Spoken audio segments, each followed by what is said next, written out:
तो हेलो, नमस्ते, अस्सलाम वालेकुम और सारे देवी देवताओं की जय।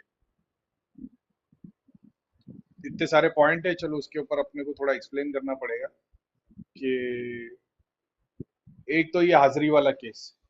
तो पहले पॉइंट के लिए, हाजिरी वाले केस का इतना समझ जाना कि जो पेशेंट को तुम सॉल्व करने के लिए आए हो, एग्जाम्पल के तौर पे तुम्हारे घर में कोई बंदा आता है, सॉरी तुम्हारे पास इलाज कराने के लिए कोई बंदा आता है और उसको हाजिरी का इशू है, तो इतना समझ लेना कि सोर्स वो बंदे के अंदर नहीं है। अगर वो हाजिरी ले रहा है तो सोर्स निकलेगी उसके माता पिता में, दादा दादी में, नाना नानी में, जो जिंदा है। तो पूरी ब्लड लाइन पे काम करना पड़ेगा। अब वो हाजिरी उसको क्यों आई है? उसको नेगेटिविटी की वजह से, कि वो कहीं पे सिद्धि शक्ति के लिए गया था, गुरु के पास सर हिलाने के लिए। तो जो नेगेटिविटी वाली है, एग्जाम्पल के तौर पे, या शक्ति का दोष है, तो वो फिजिकली एक इम्यून सिस्टम डिसऑर्डर की तरह बीमारी को देखना पड़ेगा।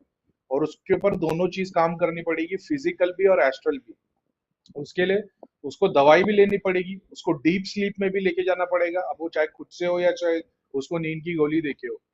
तो ये दोनों केस में डीप स्लीप मतलब 27 घंटे, 48 घंटे तक बंदे को सुला के रखो। अब बोले ये कैसे हो सकता है? डॉक्टर लोग कर सकते हैं उसको। डीप स्लीप में मतलब 72 आवर्स तक बस सोने ही दिया जाए, और उसको जितना भी वो ग्लूकोज वूकोज लगा के रखे, और बस उसको जागने ना दिया जाए। वो बंदे की पूरी पर्सनैलिटी चेंज हो जाएगी। Extreme pain, extreme laughter, extreme sadness में इमोशन चेंज किए जा सकते हैं। वो सारे चीज को हाजिरी से काम किया जाता है। इसलिए आप लोग देखोगे कि बहुत सारी जगह पे कोई चिमटे से, वो आग का चिमटा लेके कोई चिटका देता है, कोई चोट मार देता है। ये सब पेन के, एक्सट्रीम पेन में लेके जाने वाले चीजें हैं। तो जब वो बंदा एक्सट्रीम पेन में आ जाता है, उसके ब्रेन में सर्टन पोर्टल्स, जहां तक एग्जांपल के तौर पे आपको रोज में ऐसे समझ लो 10 ग्राम की एक छोटी सी बॉल लेके रोज मारता हूँ, तो थोड़े दिन के बाद आपको उसकी हैबिट हो जाएगी। लेकिन किसी दिन मैं 1 किलो की बॉल मारूंगा, तो आपकी जो पेन का ग्राफ है ब्रेन में, वो और आगे तक निकल जाएगा। तो ये सब एक फिजिकली भी एस्ट्रली भी दोनों का इससे लेना देना है। कि किसी को बहुत ग्रेट इमोशन कुछ हो गया होगा, लाइफ में कुछ ट्रॉमा हो गया होगा, चाइल्ड में मॉलेस्टेशन वाली बात हो गई होगी, घर में किसी ने दुर्व्यवहार किया होगा, मारा होगा, एक्सट्रीम सैडनेस, अपने ही किसी परिवार वालों को मोहब्बत करने जैसे माँ बाप, उनको किसी ने मतलब झगड़ा हुआ रहेगा, या कुछ मारा मारी हो गई रहेगी, या कोई एक्सीडेंट हो गया होगा, डेथ हो गई होगी। ये सारी चीजों ट्रॉमा में काउंट होती है। कर्मों के आधार पे उसको देखा जाए तो तुमको ये भी दिख जाएगा कि ये क्यों हुआ है। ठीक है। लेकिन अभी कर्मों के आधार की गोली पे नहीं जाते, नहीं तो तुम्हारी बत्ती बुझ जाएगी। मैं तो ये बोलूंगा, मत ही देखो, परेशान हो जाओगे। और तो इसको इतने सारे तरीके से सॉल्व किया जा सकता है। बेसिक इंसान जो तुम्हारे पास में है, तुम उनको ये सारे घर में से जादू मंत्र शैतानों को निकालने बोल दो, भगवान के प्रोसेस को फॉलो करने बोलो, और उस बंदे को बोलो ध्यान करने के लिए। अब वो बोलेगा भैया मेरे से ध्यान हो नहीं रहा, तो तुमको उसको रेमेडीज देनी पड़ेगी। जैसे साउंड के लिए, मेडिटेशन करने के लिए उसको एक अच्छा साउंड देना पड़ेगा, कि कोई भी ध्वनि पे तुम ध्यान करो। खुशबू देनी पड़ेगी ताकि वो खुशबू में रहे, ताकि, और टेस्ट के लिए कुछ देना पड़ेगा, कि मुंह के अंदर गुड़ रख के बैठ जाओ, या शक्कर थोड़ी सी या चॉकलेट लेके ध्यान करने बैठ जाओ। ये सारे सिम्टम में ना तुम्हारे दिमाग में से ना डोपामिन रिलीज होता है या सेरोटोनिन रिलीज होता है, जो फील गुड तुम्हारे को वो देगा।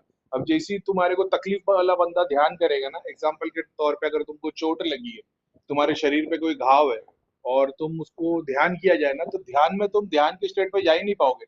तुम्हारा सारा ध्यान पेन की तरफ जाएगा, तो तुमसे ध्यान नहीं हो पाएगा। और उसी पेन पे तुम ध्यान करोगे तो पेन एक्सट्रीम हो जाएगा, तुम मतलब और उसको उजागर कर दोगे। तो वो पेन को साइड में करने के लिए ये छोटी मोटी रेमेडीज है। तो इसमें तो तुम्हारे को नींद की गोली टाइप की जो आती है ना, नींद की गोली नहीं बोलते उसको यार, वो कुछ और होती है। जैसे एलर्जी एंटी एस्मेटाइन गोली की भी नींद का इफेक्ट आता है उससे। या तो वो ले ले और ध्यान करे।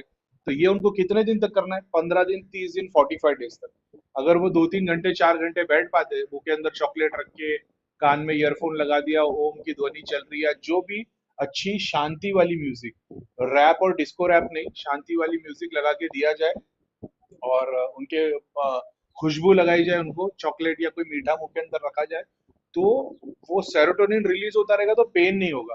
अब वो फील गुड में रहेगी, और फील गुड के स्टेट में, क्योंकि वो पेन को फील नहीं कर पा रहे और वो एक्सटेसी की तरफ जा रहे, तो वो पोर्टल्स खुलना शुरू हो जाएंगे। एक्सटेसी और सेरोटोनिन का फ्लो बढ़ जाएगा।